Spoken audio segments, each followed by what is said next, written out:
Assalamualaikum warahmatullahi wabarakatuh. Selamat datang teman-teman di channel ini. Semoga setiap langkah kita dalam menuntut ilmu dan berbagi kebaikan senantiasa mendapat ridho dari Allah Subhanahu wa Ta'ala. Tak lupa, mari kita kirimkan salawat serta salam kepada junjungan kita, Nabi Muhammad Shallallahu Alaihi Wasallam. Semoga kita senantiasa diberikan keberkahan melalui setiap ilmu yang kita peroleh. Pada kesempatan kali ini, kita akan bersama-sama menikmati konten yang sudah dipersiapkan dengan penuh perhatian. Semoga apa yang kita saksikan bisa membawa manfaat, inspirasi, dan kebaikan untuk kita semua. Terima kasih telah meluangkan waktu untuk menyaksikan video ini. Jangan lupa untuk selalu mendukung dengan like, share, dan subscribe. Mari kita mulai. Semoga bermanfaat. Wassalamualaikum warahmatullahi wabarakatuh. Di sebuah desa kecil di Jawa Tengah, hiduplah seorang wanita muda bernama Lestari. Sejak kecil, ia terbiasa hidup dalam kesederhanaan. Orang tuanya petani, dan ia pun tumbuh menjadi wanita pekerja keras yang terbiasa membantu di sawah sejak remaja. Setelah dewasa, ia dinikahkan dengan seorang pria bernama Roni, yang dikenal tampan namun memiliki reputasi kurang baik di desa. Awalnya, Lestari merasa beruntung. Roni tampak baik dan perhatian. Mereka membangun rumah kecil di pinggir sawah, dan memulai hidup baru sebagai suami istri. Lestari pun berharap bisa membina keluarga bahagia, dan memiliki anak-anak yang ceria. Namun, harapan itu mulai pudar ketika Roni sering pulang larut malam, berjudi di kampung sebelah, dan meminjam uang dari tetangga. Lestari, yang bekerja sebagai penjahit rumahan, tak mampu menutupi semua utang sang suami. Ia hanya bisa menahan tangis dan berharap keadaan membaik. Tanpa disadari, badai besar dalam hidupnya sedang bersiap datang, menggulung segalanya tanpa ampun. Roni mulai berubah drastis. Ia sering melamun, menyimpan uang secara diam-diam, dan menerima telepon dengan nada curiga. Lestari hanya bisa memperhatikan dari kejauhan, tak pernah tahu bahwa diam-diam suaminya sedang merencanakan sesuatu yang sangat jahat. Suatu malam, Roni menatap wajah Lestari yang sedang tertidur lelap. Dalam pikirannya, Lestari bukan lagi seorang istri, tapi barang yang bisa menghasilkan uang cepat.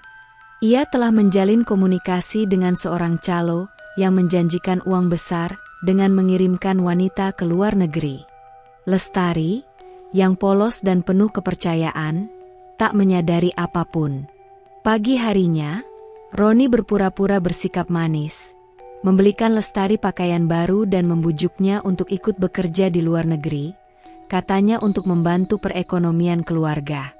Lestari sempat ragu, tapi karena desakan utang dan keyakinan pada suaminya, ia pun menyetujui. Ia mengemasi pakaian sederhana, berpamitan pada orang tuanya sambil menahan air mata haru, tak tahu bahwa perjalanannya bukan menuju harapan, melainkan ke neraka dunia.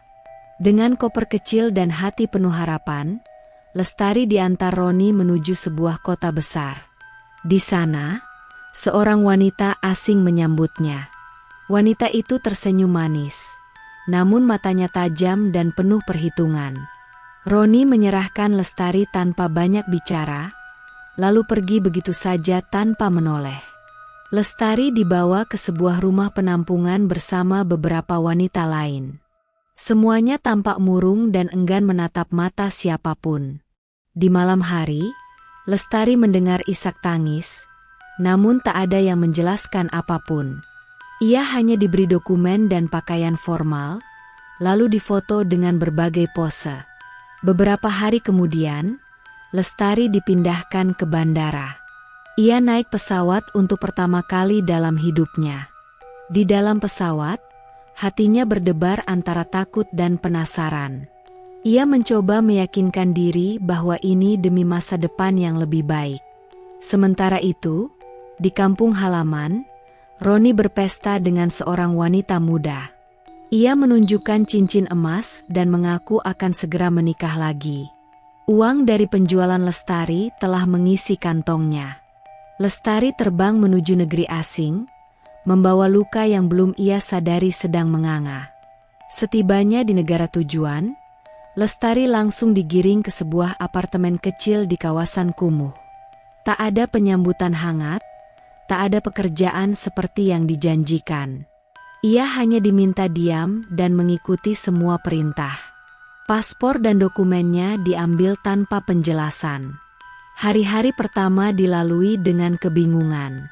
Ia dikurung di kamar sempit bersama wanita lain yang tampak pucat dan lelah. Setiap hari, mereka diberi makanan seadanya dan dilarang keluar. Lestari mulai merasa ada yang tidak beres, tapi belum bisa menyimpulkan apa. Beberapa hari kemudian, seorang pria asing datang menjemputnya. Lestari dibawa ke sebuah kamar hotel. Di sana, seorang wanita berwajah keras memberinya pakaian minim dan merias wajahnya secara paksa. Lestari mencoba menolak, tapi tangannya ditepis kasar. Ia dipaksa diam dan menurut. Malam itu, Lestari akhirnya sadar.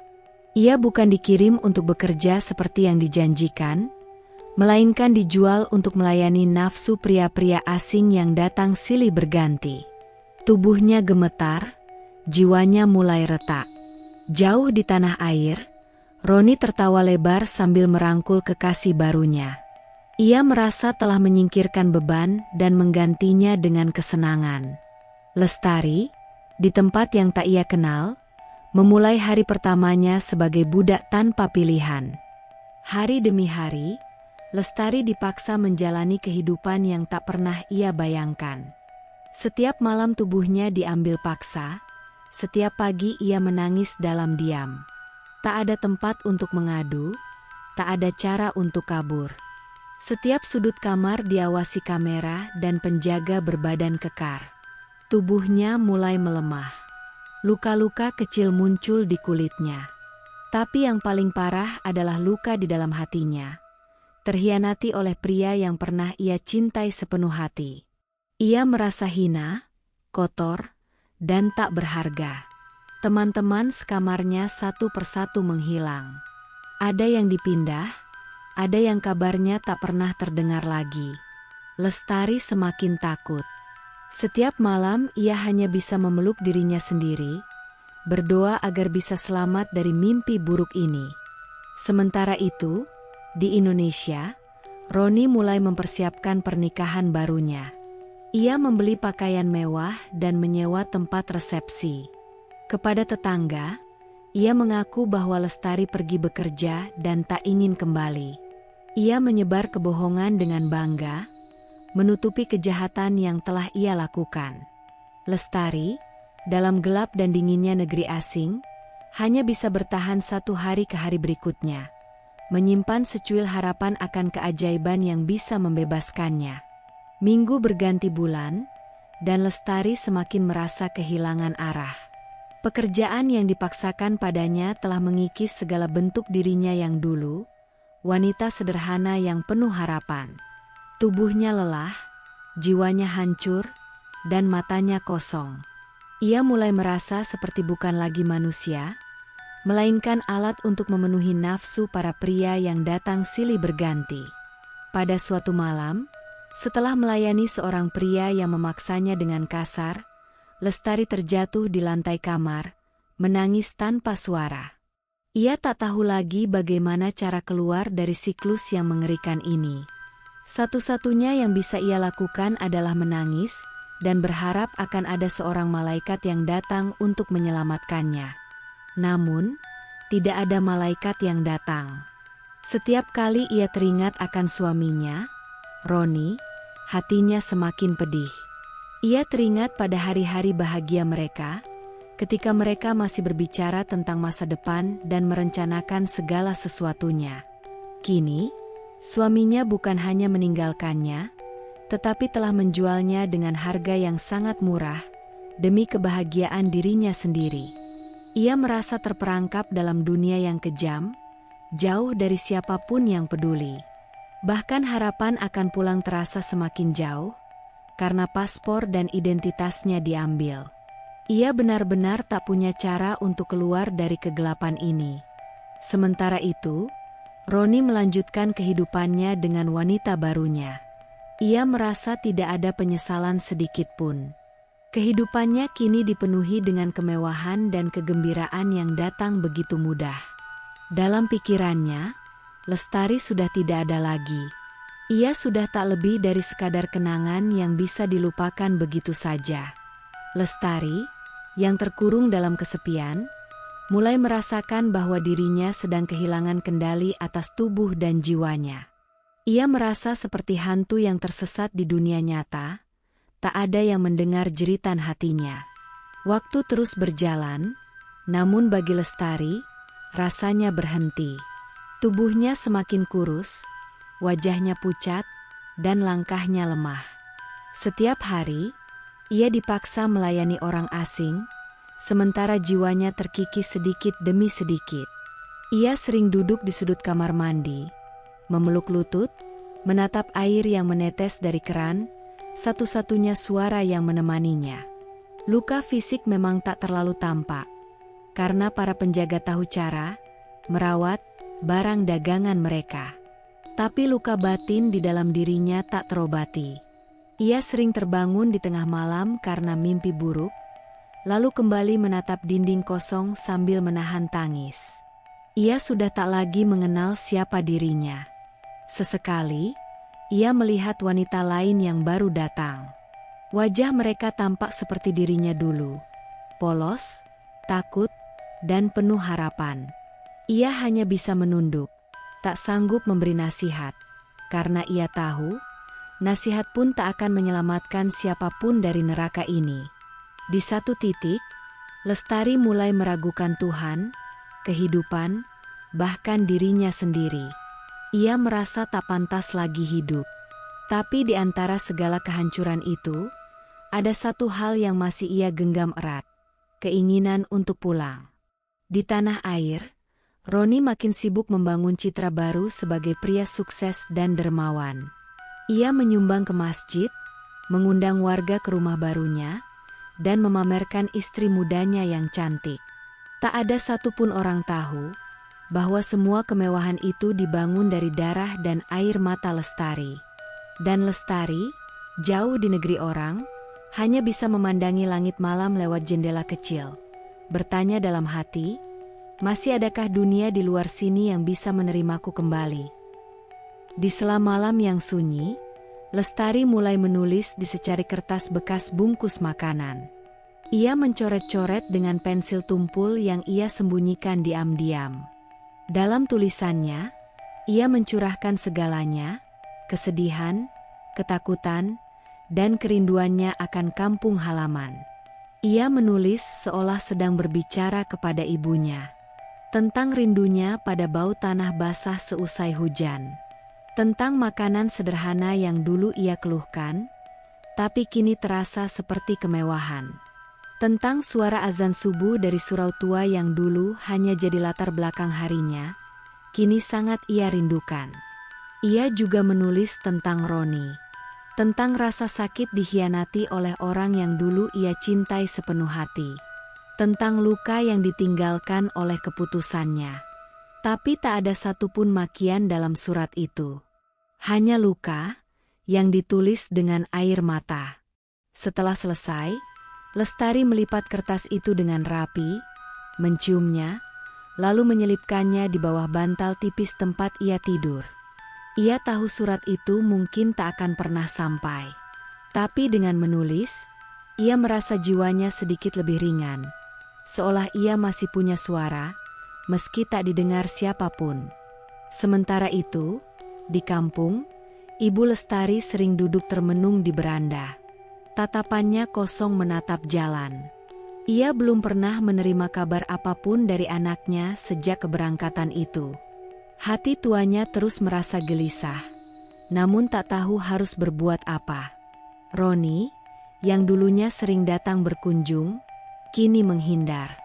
Ia memberi berbagai alasan, pura-pura sibuk, dan bahkan menyebarkan kabar bahwa Lestari telah sukses dan tak ingin diganggu siapapun. Surat Lestari tetap tersembunyi, tak terbaca, tak terkirim. Namun di setiap kata yang ia tulis, ada harapan kecil yang diam-diam tumbuh, bahwa suatu hari nanti, seseorang akan menemukan surat itu dan tahu kebenaran. Hari-hari Lestari kini terisi dengan keheningan yang menyakitkan. Ia lebih sering duduk di sudut kamar, menatap dinding kusam yang mulai retak. Pada dinding itulah ia sering mencoret tanda-tanda kecil, goresan samar untuk menghitung hari. Tapi setelah melewati ratusan coretan, ia berhenti. Waktu tak lagi penting baginya. Setiap malam, saat kamar hotel itu gelap dan pengawasan longgar, Lestari menempelkan telinga ke dinding. Dari balik sana, kadang ia mendengar isak tangis wanita lain. Tangis yang lirih, patah, dan tak berujung. Tangis yang seperti pantulan dari jiwanya sendiri. Pernah suatu malam, seorang gadis muda dibawa masuk ke kamar sebelah. Usianya mungkin belum genap 20 tahun. Saat gadis itu menjerit dan memohon, Lestari hanya bisa menutup telinga. Bukan karena tak peduli, tetapi karena ia tahu, tak ada yang bisa menolong. Di tempat ini, keadilan tak punya tempat. Kemanusiaan telah mati sejak lama. Setiap malam seperti neraka yang diulang. Tubuhnya digunakan, lalu dibuang seperti benda tak bernyawa. Ia sudah tak menangis lagi. Air matanya seakan habis.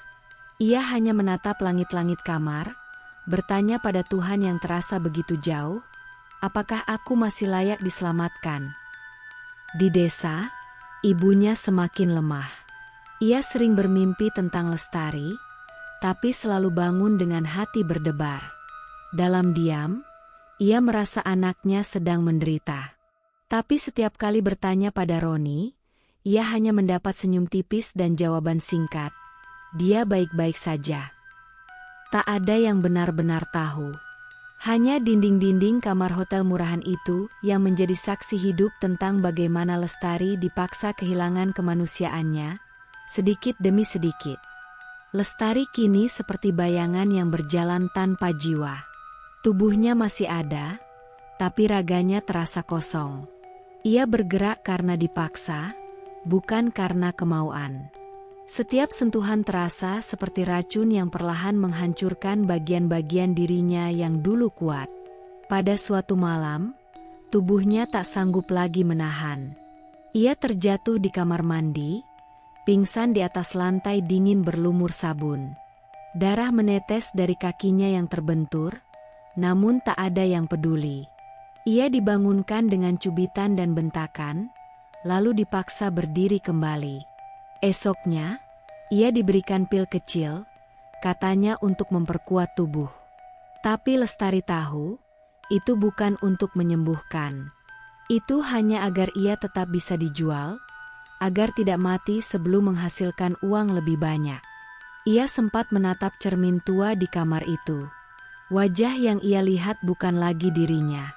Rambut acak-acakan, kulit pucat, mata cekung, dan tatapan kosong. Ia mencoba tersenyum, tapi senyuman itu seperti robekan luka. Tidak ada kehidupan yang tersisa di sana. Sementara itu, Roni dan istri barunya menikmati bulan madu di sebuah tempat wisata. Mereka bersuah foto di tepi pantai, mengunggah kebahagiaan palsu ke media sosial. Komentar-komentar pujian mengalir dari kerabat dan tetangga yang tak tahu apapun. Roni tak pernah lagi menyebut nama Lestari. Dalam hidup barunya, ia menutup semua jejak masa lalu, seolah Lestari tak pernah ada. Tapi Lestari, yang masih hidup di ujung penderitaan, terus berjuang hanya dengan satu harapan kecil. Bahwa suatu saat nanti, kebenaran akan terungkap. Bahwa tubuhnya yang dipaksa, yang diinjak, yang dihina, suatu hari akan bebas. Meski hanya untuk menghembuskan napas terakhir dalam damai. Malam itu hujan turun di luar jendela kamar hotel murahan tempat Lestari dikurung. Ia duduk memeluk lutut di pojok ruangan, memandangi tetesan air yang membasahi kaca. Hujan itu mengingatkannya pada tanah kelahirannya, pada aroma sawah basah, pada suara ibunya yang memanggil dari dapur. Untuk pertama kalinya setelah sekian lama, Lestari menengadahkan tangan. Pelan, gemetar, dan hampir tak percaya bahwa ia masih bisa berdoa. Bibirnya bergetar tanpa suara. Hanya hati yang berseru, memanggil Tuhan yang selama ini terasa diam. Ia tak meminta banyak. Hanya dua hal, keselamatan dan kesempatan untuk pulang. Bukan pulang dengan tubuh sempurna, bukan pulang dengan keberhasilan, tetapi cukup pulang sebagai manusia, bukan barang. Tangisnya jatuh perlahan, menyatu dengan irama hujan di luar sana. Ia tahu tak ada yang mendengar, tak ada yang menjawab. Tapi malam itu, untuk pertama kalinya, ia merasa ada secercah cahaya kecil yang hangat di balik luka-luka yang selama ini ia simpan sendiri. Sementara itu, Ibu Lestari di kampung juga terjaga. Ia duduk di tikar tua, membaca Al-Quran dengan suara lirih. Di sela ayat-ayat, ia menyebut nama Lestari, berulang kali, seolah namanya sendiri adalah bagian dari doa. Ia belum tahu apa yang sebenarnya terjadi, tapi hatinya sebagai ibu terus berkata, "Anakku sedang dalam bahaya." Dan Roni, di tengah kemewahan yang ia beli dari dosa, tak pernah tahu bahwa dua perempuan yang paling mencintainya kini bersimpuh dalam keheningan, satu dalam derita, satu dalam doa. Pagi datang tanpa harapan. Lestari berdiri di depan cermin, mengenakan pakaian yang ditentukan oleh majikannya. Wajahnya kembali dirias, menyembunyikan luka dan lelah yang tak bisa ditutup bedak. Ia menatap pantulan dirinya sendiri, lalu menghela napas panjang. Di tubuhnya, ada lebam baru. Tanda kekerasan yang terus datang tanpa peringatan. Kadang ia berpikir, mungkinkah mati akan lebih mudah? Tapi tiap kali pikiran itu muncul, wajah ibunya terbayang. Ia tak mau mati di negeri orang, lalu dilupakan begitu saja. Hari itu, ia dibawa keluar hotel, berpindah ke sebuah apartemen kecil. Di sana, ia dijemur di bawah lampu terang, difoto, dinilai, dipilih oleh pria-pria asing. Mereka menunjuknya seperti memilih barang di pasar. Ia hanya bisa berdiri diam, menguatkan lutut yang hampir tak sanggup menopang beban hidupnya. Setelah pria itu pergi, Lestari kembali ke kamar sempitnya. Ia menyentuh bekas luka di lengannya, lalu membuka surat yang ia tulis dulu. Dibacanya lagi kata demi kata. Kali ini, tangisnya jatuh, bukan karena putus asa, tapi karena ia ingin melawan. Meski tak tahu caranya, ia tahu, ia tak boleh terus jadi korban. Sementara itu, di desa, Ibu Lestari menerima kiriman foto. Bukan dari Lestari, tapi dari seseorang yang tak dikenal, lewat amplop tanpa nama. Isinya, foto Lestari berdiri di bawah lampu dengan pakaian yang tak senonoh. Ibu itu terjatuh, menggenggam foto itu erat. Ia tahu kini, anaknya bukan sedang bekerja, tapi sedang disiksa. Dunia yang selama ini diam, mulai berguncang perlahan. Dengan tangan gemetar dan napas tersengal, Ibu Lestari memandangi foto anaknya yang nyaris tak dikenali. Matanya sembab, tubuhnya lunglai, tapi amarah dan kepedihan menyala di dalam dada. Ia tak butuh penjelasan panjang. Satu gambar itu sudah cukup menjawab semua firasat buruk yang selama ini menghantui tidurnya. Ia menggenggam foto itu erat, lalu bersujud di atas sajadah. Tangisnya pecah, bukan sekadar ratapan seorang ibu yang kehilangan anak, tetapi jerit pilu seorang perempuan yang anaknya dipermainkan oleh dunia dan dikhianati oleh suaminya sendiri. Usai salat, ia keluar rumah. Langkahnya kecil tapi pasti. Ia mendatangi rumah Roni, menatapnya dengan mata yang basah namun tajam. Tapi Roni hanya tersenyum sinis, menganggap wanita tua itu sudah gila. Dengan santai, ia menutup pintu di depan wajah ibu yang patah itu. Ibu Lestari tak tinggal diam. Ia pergi ke kantor desa. Ia tunjukkan foto itu. Tapi mereka hanya geleng kepala, tak tahu harus berbuat apa. Tak ada yang tahu kemana Lestari dikirim. Tak ada nama agen. Tak ada jejak. Semuanya gelap. Namun foto itu mulai menyebar, dari tangan ke tangan, dari mulut ke mulut. Beberapa orang mulai curiga. Sebagian tak percaya, sebagian justru mencibir. Tapi Ibu Lestari tak peduli. Ia hanya ingin satu hal, anaknya kembali, hidup atau mati. Di seberang lautan, Lestari bersandar di tembok apartemen pengap. Tiba-tiba, hatinya merasa sesak. Ia tak tahu mengapa, tapi malam itu ia merasakan getaran berbeda. Seolah ada seseorang di kampung halaman yang baru saja membuka kebenaran yang selama ini tersembunyi. Dan itu membuatnya untuk pertama kali dalam waktu lama berani menatap keluar jendela, bukan untuk menyerah, tapi untuk berharap. Hari-hari di desa mulai berubah. Isu tentang Lestari yang dijual suaminya ke luar negeri perlahan menyebar. Foto yang diterima ibunya menjadi bukti bisu yang menyakitkan, namun kuat. Beberapa tetangga mulai bertanya-tanya, lalu berbisik-bisik di warung, di masjid, bahkan di jalanan kecil. Roni mencoba mengendalikan keadaan. Ia datang ke tokoh desa, bersikap sopan, dan mencoba meredam gosip dengan alasan, itu fitnah. Lestari hanya kerja di luar negeri, mungkin orang iri. Ia bahkan menyuap beberapa orang untuk diam. Namun, semakin ia menutupi, semakin banyak yang merasa ada yang janggal. Ibu Lestari tetap kukuh.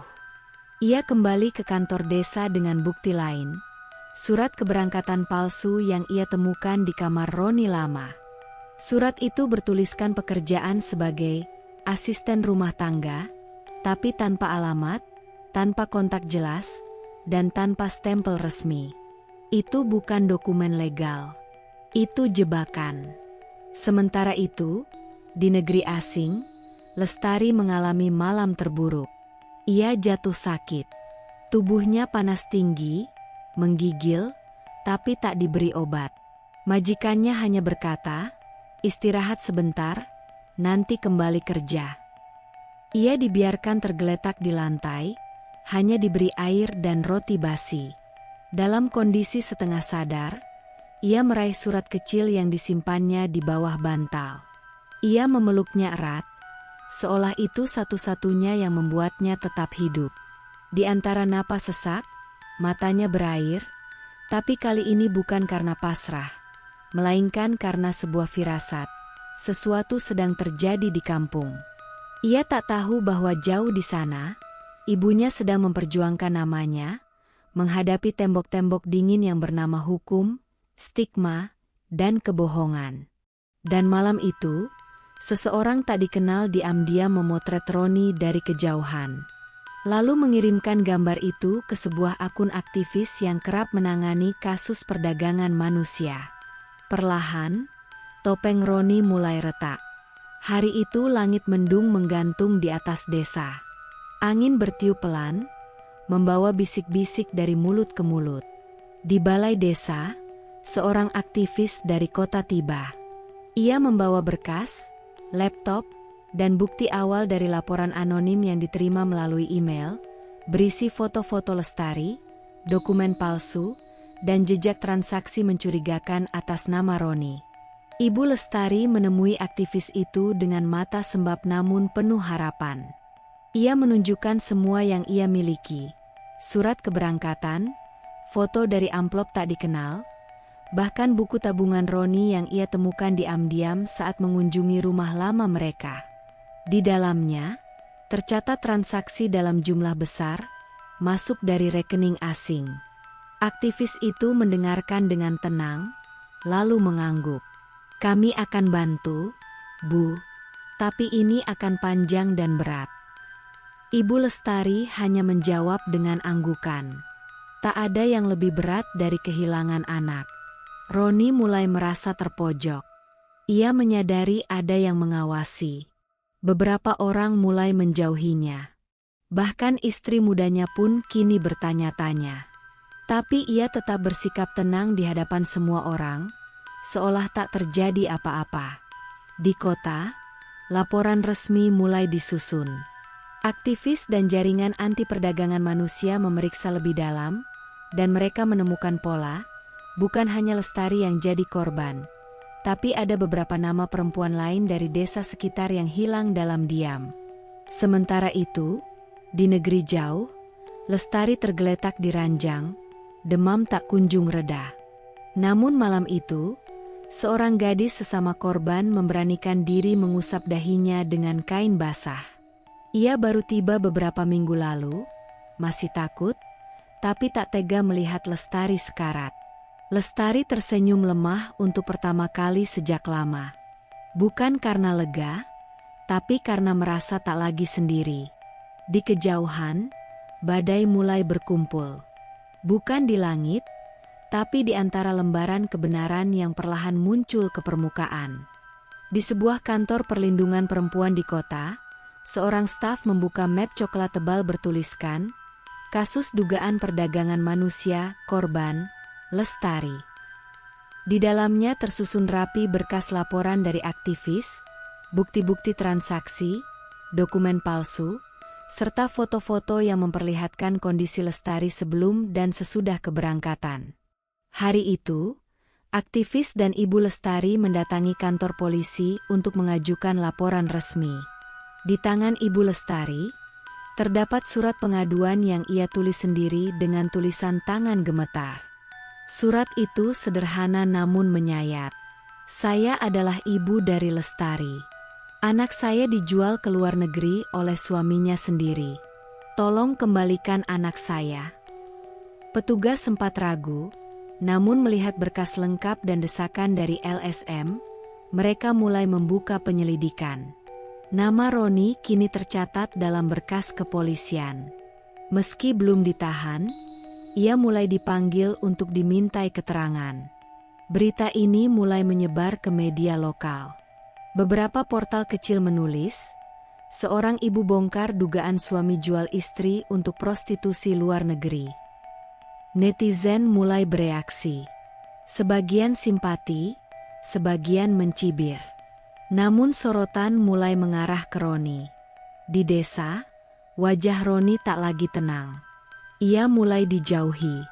Beberapa pemuda mencoret dinding rumahnya dengan kata, pengkhianat. Ia membantah semuanya, menyebut bahwa itu fitnah dari istri lama yang sakit hati. Tapi tuduhan kini resmi. Di seberang benua, kondisi Lestari sedikit membaik. Gadis baru yang membantunya, Sari, memberanikan diri berbicara pada salah satu pelayan yang lebih tua dan tampak baik. Ia menyampaikan bahwa Lestari sakit parah dan butuh pertolongan. Si pelayan itu awalnya bungkam. Tapi ketika melihat luka di tubuh Lestari, matanya berkaca-kaca. Malam harinya, secara diam-diam, ia mencatat nama lengkap Lestari dari dokumen palsu yang sempat ia lihat, dan mengirimkan informasi itu ke sebuah kontak bantuan luar negeri yang ia simpan sejak lama. Di ujung dunia yang lain, sebuah pesan masuk ke ponsel tim LSM. Saya tahu di mana Lestari. Dia ada di Bangkok. Cahaya kecil itu kini berubah menjadi nyala terang. Pesan singkat itu menggetarkan seluruh tim yang sedang memantau kasus Lestari. Mereka segera menghubungi kantor perlindungan wanita setempat di Bangkok dan bekerja sama dengan agen internasional yang sudah berpengalaman menangani kasus perdagangan manusia. Tim tersebut mulai menyusun rencana untuk membebaskan Lestari, meski mereka tahu betapa berbahayanya operasi ini. Di kantor desa, Roni sudah dipanggil untuk memberikan keterangan. Ia datang dengan wajah tegang, berusaha menunjukkan sikap tenang meski di dalamnya sudah mulai terasa panik. Beberapa bukti sudah mengarah padanya, dan tekanan semakin besar. Roni mencoba menyangkal dengan berbagai alasan, namun semakin banyak orang yang mencurigainya. Warga yang dulu bersikap baik padanya mulai menghindar. Bahkan, teman-teman dekatnya mulai berbicara dengan nada berbeda. Ada yang mulai mengutuk, ada pula yang hanya diam, namun semua tahu, tidak ada lagi yang bisa ia sembunyikan. Sementara itu, di sebuah hotel kecil di Bangkok, Lestari terbangun dengan tubuh yang lemah. Ia masih merasa kebingungan, namun ada sedikit harapan yang tumbuh di dadanya. Sari, gadis yang menolongnya, memberitahu Lestari bahwa seseorang sedang berusaha menolongnya. "Ada orang yang mencari kamu," kata Sari dengan lembut, meskipun suaranya penuh kecemasan. Lestari menatapnya kosong, merasa hampir tak percaya. Benarkah? Ia hanya bisa berbisik. Petugas dari tim LSM yang sudah berada di Bangkok tidak membuang waktu. Mereka memulai pengawasan, memastikan tempat di mana Lestari ditahan. Informasi yang mereka terima adalah bahwa Lestari dipindahkan ke beberapa tempat yang berbeda, namun mereka akhirnya menemukan lokasi pasti. Pada malam yang telah ditentukan, tim itu bergerak cepat. Mereka bekerja sama dengan otoritas lokal dan menjalankan operasi penyelamatan. Dalam diam, tanpa sepengetahuan majikan atau para pelaku, mereka berhasil memasuki apartemen yang menjadi tempat penampungan para perempuan korban perdagangan. Dengan hati-hati, mereka membuka pintu kamar Lestari. Ketika mereka masuk, Lestari yang sedang terbaring lemah di ranjang, tampak kebingungan melihat sosok-sosok asing di sekelilingnya. Tapi ketika seorang wanita dari tim tersebut mendekatinya dan dengan lembut mengatakan, "Kami di sini untuk menolongmu," air mata Lestari pun jatuh. Ia tak tahu apakah itu mimpi atau kenyataan. Namun, hatinya penuh dengan rasa lega yang tak bisa digambarkan. Untuk pertama kalinya, ia merasa bebas. Meskipun ia tahu perjalanan panjang masih menantinya. Di kampung, ibunya mendengar kabar bahwa Lestari sudah ditemukan di Bangkok. Ia bersujud di tanah, menangis sejadi-jadinya, mengucap syukur. Namun, ia tahu bahwa Lestari masih perlu banyak waktu untuk pulih, dan perjuangan belum selesai. Roni, yang kini semakin terpojok oleh bukti-bukti dan keterangan yang beredar, mulai merasakan ketakutan yang nyata. Ia tak bisa lagi menghindari tanggung jawab. Keberaniannya untuk menyembunyikan kebenaran kini hancur di hadapan masyarakat, dan penuntutan hukum semakin dekat. Lestari duduk di ruang rumah sakit dengan tubuh yang terbaring lemah. Wajahnya pucat, tubuhnya penuh bekas luka, dan jiwanya masih hancur. Namun, ada secercah harapan di matanya yang perlahan mulai hidup kembali. Setelah beberapa hari mendapatkan perawatan, ia mulai merasa sedikit lebih baik. Meskipun rasanya masih sulit untuk sepenuhnya menerima kenyataan yang baru saja terjadi.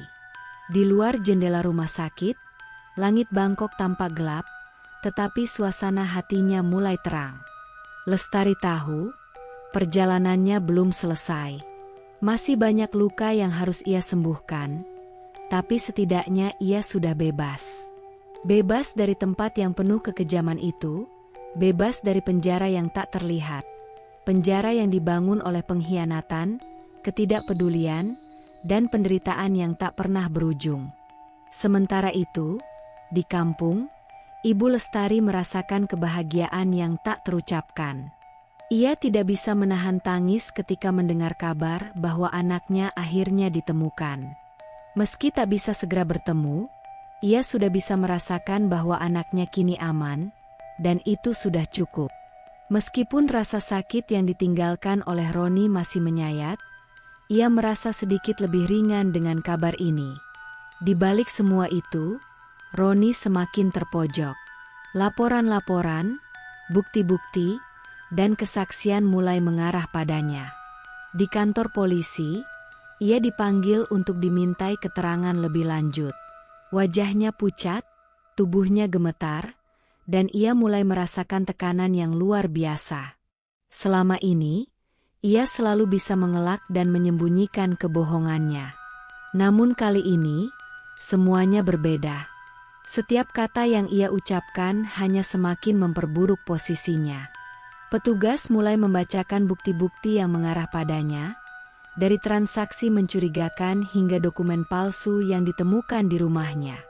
Mereka tak hanya berbicara tentang penjualan Lestari, tetapi juga tentang beberapa perempuan lain yang hilang karena tindakannya. Ia mulai menyadari bahwa dirinya kini tidak bisa lagi bersembunyi dari hukum. Di luar gedung kepolisian, kabar tentang penangkapan Roni mulai tersebar. Warga desa yang dulu menaruh simpati kepadanya mulai merasa marah. Mereka mengutuknya, dan beberapa bahkan mengancam untuk melaporkan segala kejahatannya. Roni yang dulu dianggap sebagai pahlawan kini menjadi musuh bersama. Ia tak bisa lagi menyembunyikan wajahnya di balik topeng kebohongan. Di Bangkok, Lestari mulai menerima tawaran dari berbagai organisasi yang siap membantunya untuk kembali ke Indonesia, meskipun ia harus melewati proses hukum yang panjang. Lestari merasa bingung, takut, dan belum sepenuhnya yakin apa yang akan terjadi selanjutnya. Namun, satu hal yang pasti, ia sudah bebas. Bebas dari kegelapan yang selama ini menguasai hidupnya. Dalam keheningan malam di rumah sakit, Lestari memejamkan mata. Ia merasa lelah, tapi juga merasa lebih kuat dari sebelumnya. Ada banyak hal yang harus ia hadapi. Pengadilan, proses pemulihan, dan perasaan yang terkoyak. Namun, malam itu, untuk pertama kalinya dalam waktu lama, ia tidur dengan damai. Lestari memandang keluar jendela rumah sakit, menatap langit malam yang penuh bintang. Perjalanan panjangnya belum selesai, tetapi ia merasa sedikit lebih kuat hari demi hari. Setelah menjalani serangkaian pemeriksaan dan mendapatkan perawatan medis, ia mulai merasa fisiknya pulih. Meskipun luka-luka di dalam dirinya masih membutuhkan waktu untuk sembuh. Ia tahu bahwa apa yang telah terjadi akan membekas selamanya, tetapi itu tak berarti bahwa ia harus menjadi budak dari masa lalunya. Sari, gadis yang menolongnya, tetap berada di samping Lestari. Sari yang juga merupakan salah satu korban perdagangan manusia, meskipun dalam kondisi lebih baik, tetap merasakan trauma mendalam. Mereka berbicara sesekali, berbagi cerita tentang masa lalu yang kelam dan harapan untuk masa depan yang lebih baik. Di antara mereka, terbentuklah ikatan persahabatan yang kuat, sebuah koneksi yang memberikan kekuatan lebih untuk melawan ketakutan dan kerapuhan yang mereka rasakan. Setelah beberapa minggu, tim LSM dan Organisasi Perlindungan Perempuan akhirnya berhasil mengatur kepulangan Lestari ke Indonesia. Ia masih merasa ragu dan cemas, namun dalam hatinya ada secercah keyakinan. Ini adalah langkah pertama menuju rumah. Rumah yang tak hanya berarti tempat tinggal, tetapi juga sebuah tempat di mana ia bisa mulai membangun kembali hidupnya yang hancur. Di kampung halaman, Ibu Lestari sudah mempersiapkan segalanya untuk menyambut kedatangannya. Meski jarak dan waktu memisahkan mereka, doa dan harapan tak pernah berhenti mengalir. Ibu Lestari tahu bahwa anaknya akan pulang, meski mungkin tidak lagi sama seperti dulu. Tetapi apapun yang terjadi, ia akan menyambutnya dengan pelukan yang penuh kasih. Sementara itu, Roni, yang kini sedang berada dalam tahanan, merasa dunia runtuh di sekelilingnya. Hukum semakin mendekat, dan ia tahu waktunya hampir habis. Semua kebohongannya mulai terungkap satu persatu. Ia mencoba menghubungi beberapa orang untuk mencari jalan keluar, tapi semakin banyak bukti yang mencatut namanya. Warga desa yang dulu takut padanya kini mulai mengecam, bahkan teman-temannya yang dulu dekat mulai menjauh. Kehidupan yang ia bangun dengan pengkhianatan kini runtuh, dan tidak ada yang bisa ia lakukan untuk menghentikan kehancurannya. Di dalam sel penjara, Roni merasa gelisah. Ia tahu ia akan menghadapi hukuman yang setimpal, dan itu membuatnya semakin terpuruk. Di dalam pikirannya, ia teringat akan Lestari, wajah anaknya yang dulu penuh harapan, dan bagaimana ia mengkhianatinya. Namun kini, penyesalan itu datang terlambat. Lestari, yang kini dalam perjalanan pulang, merasa cemas. Ia tahu, ada banyak hal yang harus ia hadapi begitu kembali ke Indonesia. Bukan hanya hukum, tetapi juga beban batin yang harus ia sembuhkan. Namun, ada satu hal yang menguatkan dirinya. Ia masih hidup, dan itu sudah cukup. Ia akan memulai babak baru dalam hidupnya, meskipun tak tahu persis seperti apa itu. Tetapi ia tahu, setidaknya ia kini punya pilihan. Saat pesawat yang membawa Lestari mendarat di tanah air, ia menghirup udara segar. Udara yang terasa begitu asing setelah berbulan-bulan berada di tempat yang penuh kegelapan. Ia menatap matahari terbit, dan dalam hatinya, ada rasa damai yang perlahan mulai tumbuh.